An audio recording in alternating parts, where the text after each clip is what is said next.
या विधेयकामध्ये एक गोष्ट प्रामुख्याने मी वाचली आणि ते लक्षात आली का 95% आत्महत्या ह्या मराठ्यांच्या आहे असं मी म्हणत नाही, विधेयक म्हणतं।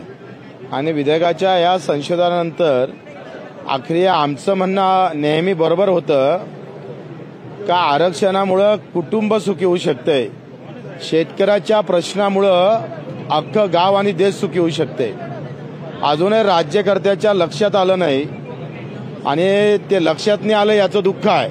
मला वाटते मराठ्याला आरक्षण आता कायदा पारित झाला त्याचं वेळ काही जाऊ द्यावं आणि जरांगे साहेबांनी आता थोडं आंदोलन मागे घेऊन पुन्हा अभ्यास करून आणि प्लॅनिंग करून समोरचे पावलं टाकले पाहिजे। जे छत्रपती शिवाजी महाराजची नीती होती त्या पद्धतीनं आता त्यांनी आपल्या तब्येतीला सांभाळावं आणि तूर्त आंदोलन स्थगित करून या आरक्षणाचं त्यांनी स्वागत करावं अशी त्यांना माझी नम्र विनंती आहे।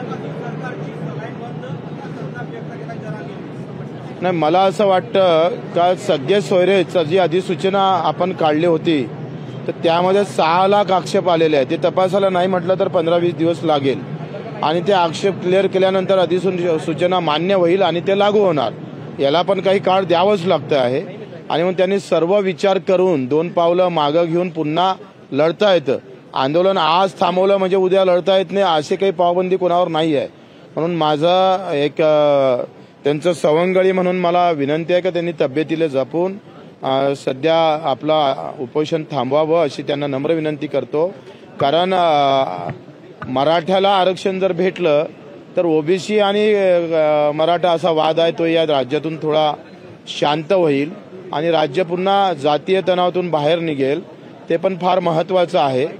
कुठल्याही राज्य तणावात विकास करू शकत नाही, म्हणून जरांगे साहेबांनी हे महत्त्वाचं पाऊल उचलणं मला वाटते फार गरजेचं आहे।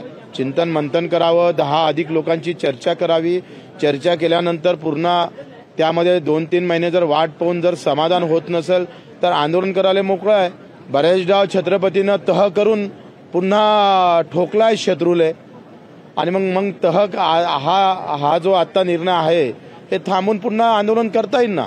भाऊ, सुप्रीम कोर्टात याआधी सुद्धा हे आरक्षण जे आहे ते फेटाळले, त्याच्या काही कमी मला असं वाटतं का सुप्रीम कोर्टानं फेटाळलं म्हणून आता ते स्वीकारल्या जाणार नाही अशा निगेटिव्ह भावना घेऊन जाण्यात काही अर्थ नाही।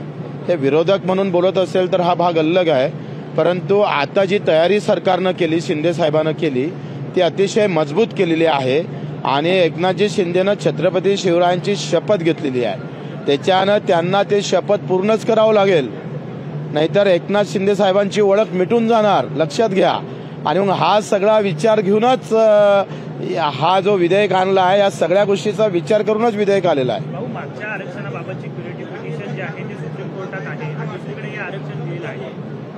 नाही, बिलकुल फसवणूक नाही आहे। मला असं वाटते का जरांगे साहेबांनी कदाचित त्यांना त्यांच्या काही गोष्टी लक्षात आल्या नसेल तर लक्षात आणून घ्यावं आणि मला असं वाटतं का आंदोलन त्यांना फसवलं असं वाटत असेल तर आता त्यांनी आंदोलन करणं उचित नाही आहे, ही ती वेळ नाही आहे। कारण आता त्यांच्या तब्येतही खालावत चाललेली आहे। मला असं वाटतं का सगळ्या कार्यकर्त्याचा विचार करून आणि विचार विनिमय करून चिंतन करून स्थगिती देऊन पुन्हा लढता येईल ना, पण आता तब्येत जपणं महत्त्वाचं आहे आणि ते तब्येत जपण्याचं काम जरांगे साहेबांनी करावं असं त्यांना आम्ही नम्र विनंती करतो। भेट घ्यायची गरज तर नाही आहे, पण घ्यायला मला काही हरकत नाही। नाही, असं काही नाही आहे।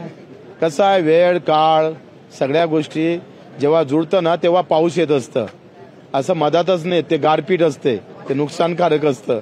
पण हे सगळं जर बरोबर जुळलं तर आम्ही भेट घेऊ। भाऊ, मागच्या आरक्षणाची क्युरेटिव्ह पिटिशन जी आहे ती सुप्रीम कोर्टात आहे, दुसरीकडे हे आता 10% आरक्षण दिलेलं आहे। नाही, असं नाही आहे। क्युरेटिव्ह पिटिशन मध्येच आपण हे दाखल करतो आहे, नव्यानं सगळ्या अहवाल गिवाल तपासूनच आपण तिथं समोर जातो आहे। म्हणजे क्युरेटिव्ह पिटिशन वेगळं आणि हे वेगळं असं करून ते जाणार नाही मला माझ्या माहितीनुसार। त्याच्यानं आपणच 50%च्या वर देतोय असं नाही। मुख्यमंत्री महोदयानं सांगितलं का सगळ्याच राज्यानं 10-50%ची मर्यादा ओलांडली आहे। मी तर असंही म्हणतो एक कायदा असाही आणला पाहिजे का 27%हून ओबीसीचं आरक्षण 10% अधिक वाढवलं पाहिजे, 37%नं एक नवीन कायदा आणला पाहिजे, म्हणजे ही पण डोकेदुखी कमी होऊन जाईल। लोकशाही मराठी ऐका, पहा, जागरूक रहा.